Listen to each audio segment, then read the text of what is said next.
লাগছে তোমাকে? ভালো লাগছে তো? হ্যাঁ মা, কেমন লাগছে গো তোমার বাড়ি এসে? একদম ভালো লাগে না। হ্যাঁ, আমার একদম ভালো লাগে না। কেমন লাগছে তোমার?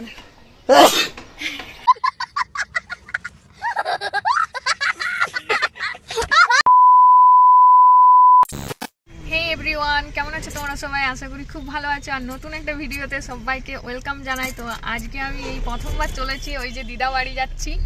তো মানে অনেক দিন থেকে ভাবছিলাম যে যাব কিন্তু দিদাও বলছিল, বাট যাওয়া হচ্ছিল না। অবশেষে ফাইনালি যাওয়া হচ্ছে আর কি। আর বেরিয়েছি আমরা 9টার সময় বেরিয়েছি, এখন যেতে এখন অনেকটাই টাইম লেগে যাবে। আর ওই যে দেখো দিদা ওখানে বসেছে। দিদা, তোমার বাড়ি যাচ্ছি, তোমার আনন্দ লাগছে তো? হ্যাঁ, অনেক আনন্দ লাগছে। কেউ নেই, এটা ভিডিও বানাচ্ছি। বন্ধুরা চলো, এখন এই সবেমাত্র বেরিয়েছি, এখন অনেক দূর রাস্তা বাকি আছে। আমার তো খুবই ভালো লাগছে, যেহেতু অনেকটা পরিমাণে রাস্তা যাব। আমার তো এমনিতেই জার্নি করতে খুব ভালো লাগে। তো চলো যাই, যেয়ে তোমাদের সাথে দেখা হচ্ছে। আর মাঝেও যদি কোনো ভালো জায়গা বা কোনো মানে কি বলবো, কোনো কিছু দেখতে পাই, সেটাও তোমাদের সাথে শেয়ার করবো। তো সাথে থেকো আর ভিডিওটা কন্টিনিউ দেখতে থাকো। চলো। তো গাইস, এদের এখন অবস্থা দেখো।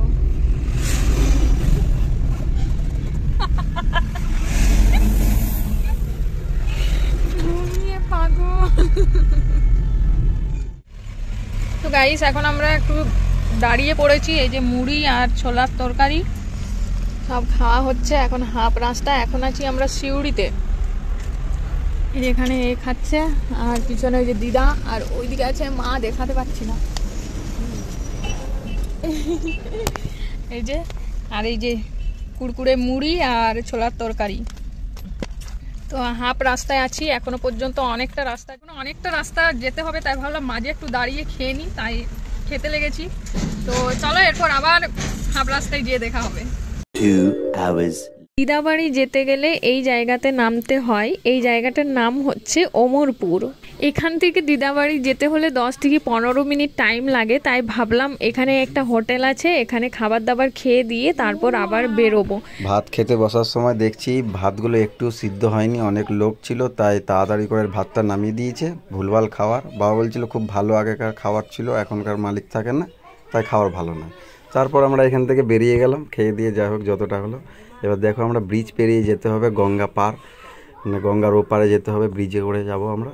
তো ব্রিজ পেরিয়ে আর কিছুটা 5 মিনিট লাগবে, 5 মিনিটের পর আমরা বাড়ির দিকে ঢুকে যাবো।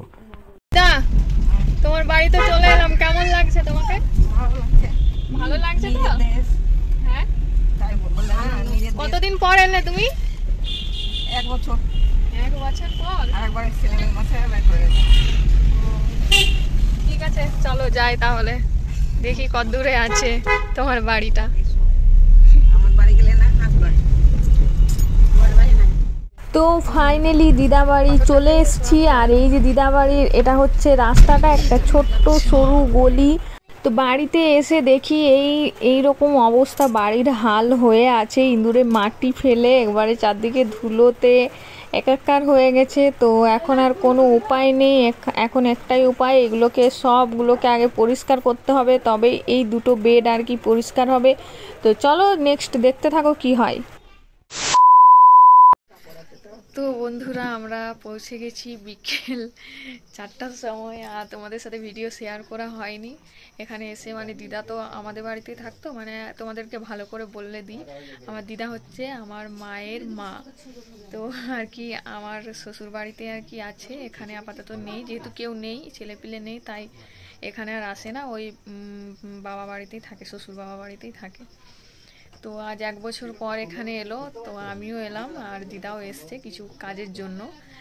তো এখানে এসে আর কি একই ঘর, একটু ছোট আছে, তো কি বলে ঘরগুলো সব ইঁদুরে মাটি কুড়ে দিয়েছে। তো সেইগুলো আর কি মা প্লাস্টারও করা নাই। হ্যাঁ, প্লাস্টার, এই দেখো শুধু ইট বেরিয়ে আছে, প্লাস্টার কিচ্ছু করা নেই। এই যে হ্যাঁ, ঘরে একটা ঘড়িও নাই। তো যাই হোক, ও বুড়ি মানুষ কি করবে অত সব করে, তাও অনেক কিছু জিনিস আছে। হ্যাঁ, কেউ থাকে না, তাই রেখেই বা কি করবে। যাই হোক, এই বছর 2 বছর 3 বছর পর পর আসে, তখন এগুলো ইউজ করে। তো আর এই যে উপরে দেখো কীরকম অবস্থা, জল পড়ে হয়তো বর্ষাকালের দিনে। তো যাই হোক, এখন সন্ধ্যা হয়ে গেছে, এখন এরপর আর মানে ভালো লাগছে না এতটা জার্নি করে, এরপর পাগুলো খুব ব্যথা করছে। তোমার কেমন লাগছে? আমার ভালো লাগে না এখানে থাকতে। 2-3 দিন এসে থাকি তো চলে। আগে ঘরটাই ছিল ভালো ছিল, আগের ঘরটা থাকা যেত। এই ঘরটা বানিয়েছে, এই ঘরটা বেকার। যবে থেকে এই ঘরটা বানিয়েছে থাকার ইচ্ছাও চলে গেছে। তো এখন খাবার দাবার খাবো, একবারে দেখা হচ্ছে কাল সকালে। চলো। এই যে দিদা এখানে বসে আছে, আর এখানে এই যে মা খাবার টাবার রেডি করছে। ও মা, কেমন লাগছে গো তোমার বাড়ি এসে? একদম ভালো লাগে না। হ্যাঁ, আমার একদম ভালো লাগে না। তোমার সবাই তো চায় যে নিজের বাবা বাড়িতে যাবো, অনেকদিন থাকবো। আমার চাই না, আমার বাপের বাড়ি ভালো লাগে না, শ্বশুর বাড়ি ভালো লাগে। আর এই যে বাবা বেচারা কেটে কেটে মরে যাচ্ছে, জামাই মানুষ এসে বসে 2 দিন খাবে কোথায় না, কেটে কেটে মরছে। এই যে এখানে খাবার দাবার দিচ্ছে, তো চলো খাবার দাবার খেয়ে নিই, তারপর দেখা হচ্ছে। আর রাতের খাবার কি কি দেবে দেখো, রাতের মেনু মানে যেহেতু আমরা আর করতে পারবো না, অনেক হাইরানি হয়ে আছি, তাই বাবা চপ এনেছে আর মুড়ি এনেছে, ওগুলোই এখন খাওয়া হবে। আর এই যে দিদা, এই যে ঘর দেখো, আমাদের মানে আমার দিদা বাড়ি এটা। কেউ কিছু আপাতত মনে করো না, যেহেতু দিদার কেউ নেই, শুধুমাত্র ওই মেয়েই আছে, তাই মেয়ে বাড়িতেই থাকে। এখানে আসাও হয় না, সেই বছর 2 বছর 4 বছর পর পর আসা হয়। আর ছোট বোতলটা কই? তো চলো দেখা হচ্ছে কাল সকালে। আজকে আপাতত খাবার দাবার খেয়ে দিয়ে ঘুমোই, তো কালকে সবকিছু শেয়ার করবো। আমাদের খেতে দেবে না।